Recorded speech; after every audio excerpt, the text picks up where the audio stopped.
One of the things that I love the most about living in Rapid City, South Dakota, is that airport. Doesn't look like much. It's not real huge, but there's no lines. It's clean. It's real quick. Flights, they work. They run on time well enough. And it's cheap. You can get in and out of here to all kinds of really cool, interesting places really fast and direct, because this is kind of a tourist hub. So people want to come here. But the result is that if you happen to live here, you can go to other really neat places for really cheap. And I like going to neat places and meeting people and seeing cool things. And so I have used Rapid City, because of the ease of air travel from here, as something of a launching point to get me into seemingly distant locations, but that are actually very accessible from this location. Likewise, that's what we're doing with Ezra, Nehemiah, and Esther. I don't know if I've completely spelled this out yet, but you're smart. You see what's going on. I don't want to go and do one straight walkthrough of the entire Old Testament all at once over the course of 15 years of podcast. I want to jump around a little bit, and I want to get back to the New Testament soon, because there's just more stuff there that I want to go and look at and think about.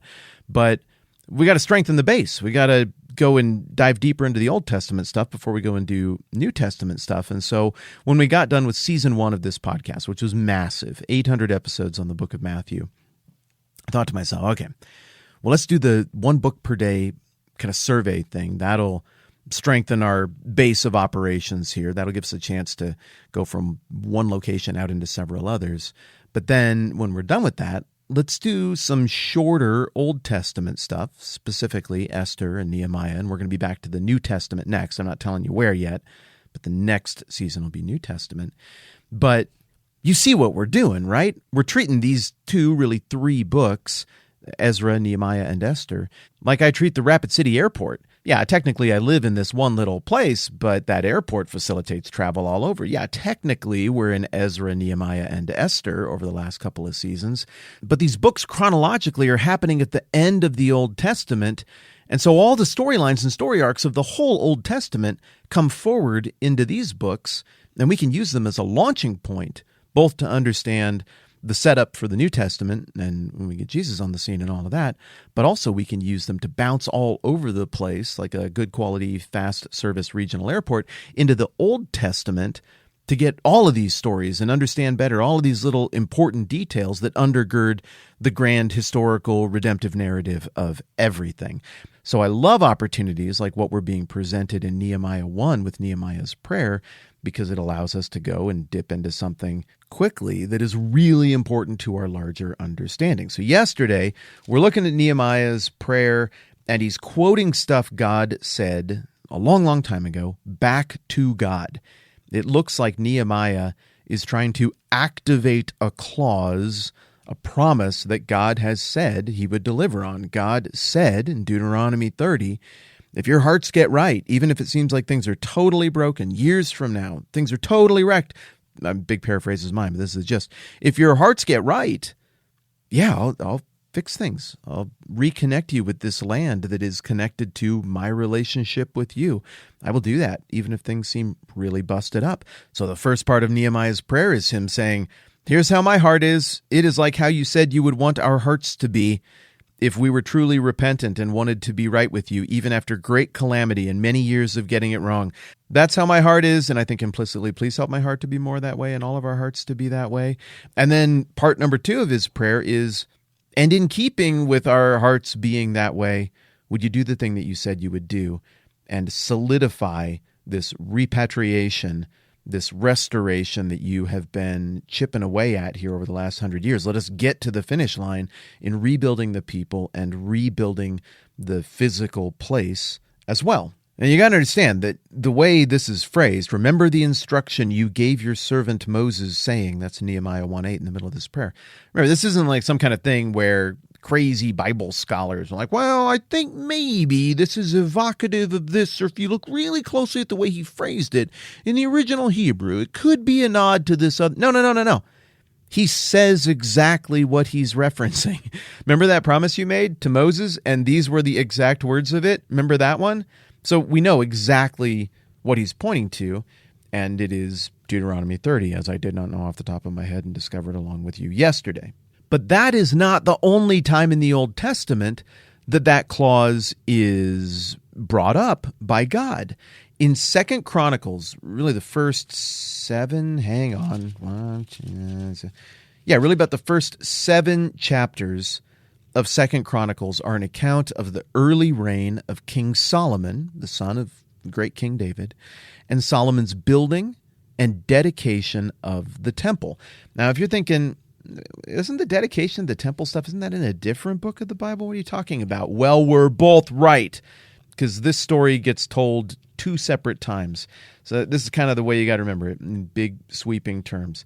The 1st and 2nd Samuel gives you a whole lot about David's early life and David as king, the ups and downs of all of it. Then when you turn from the double book of the Samuels to the double book of the Kings, you jump from David's stuff to Solomon's stuff. And so early in 1 Kings, you get a very similar account of the building of the temple, the preparation of that, the dedication of the temple. And then the double book of Kings, 1st and 2nd Kings, ends with the calamity, the deportation by Nebuchadnezzar and the Babylonians that we talk about all the time in 586 BC. That deportation is where we leave off the 2nd Kings. So the double book of Samuel, think of David. The double book of Kings starts with Solomon, but then it covers all of these big and little, mostly calamitous reigns that lead to a calamitous failure and the curses described in the Mosaic covenant coming to pass. But then you turn the page to the next double book of the Old Testament, 1st and 2nd Chronicles, and you start all the way over. So that can be a little disorienting at first, but it looks like 1st and 2nd Chronicles is a big picture overview, maybe / some would say likely even written by Ezra himself as a huge big picture overview with really a pretty positive outlook of the whole relationship between God's chosen people and God and all of it. It's a recounting of the whole grand thing. So 1st Chronicles takes you through the entire history of the Old Testament up until the end of the life of David, and then it neatly divides with 2nd Chronicles opening with the life of Solomon. And then, as I said, the first, 8 chapters? How quickly we forget. 7 chapters of 2nd Chronicles takes us through the early reign of Solomon and the dedication of the temple. And Nehemiah's prayer regarding that clause about God repatriating his people and all of that is a reference back to this as well. Why? Well, because Solomon takes great care in using all of the wealth and riches and influence that have been gained during his kingdom to go and build this amazing temple, just like God told his father David was going to happen through his son Solomon. And so the temple gets built. It is nuts. The description of this is just beautiful. It's one of the real high points in the entire history of the Old Testament narrative. All of this is happening 600-ish years before Nehemiah's life and events. In chapter 5, we get into the dedication of the temple. The Ark of the Covenant is there. Solomon speaks to the people and recounts a bunch of the big picture stuff that we're always talking about, the big through-line narrative of the whole story, of God and his people and the redemptive plan in the Old Testament. And then Solomon turns and prays to God, and it's really good. This is one of the wonderful prayers of the Bible. I mean, I don't think any of them are particularly awful, but this is amazing. He gets a whole double-page spread on my Bible, and he's praying for something that sort of also Nehemiah is praying for in Nehemiah chapter 1. Solomon is praying for these blessings of God and steadfastness of God and for him to remember his people during very good times. Nehemiah's prayer echoes a lot of this language, but during very bad times. Both of these prayers highlight the theme of God being one who keeps his promises and remembers for a very long time. Solomon even specifically uses the same language Nehemiah does in verse 40 about God being aware of them. Now, my God, may your eyes be open and your ears attentive to the prayers offered in this place. And again, Nehemiah 1:6, let your ear be attentive and your eyes open to hear the prayer your servant is praying before you day and night for your servants, the people of Israel. Solomon is praying this at the newly dedicated temple. Nehemiah is praying this in exile. So there's some real symmetry, some real echoes here that are pretty cool. In chapter 7, God's glory physically shows up and fills the temple with fire and smoke. It's inarguable to all of the witnesses who were there that this happened and that God is indeed present. And then God speaks to Solomon.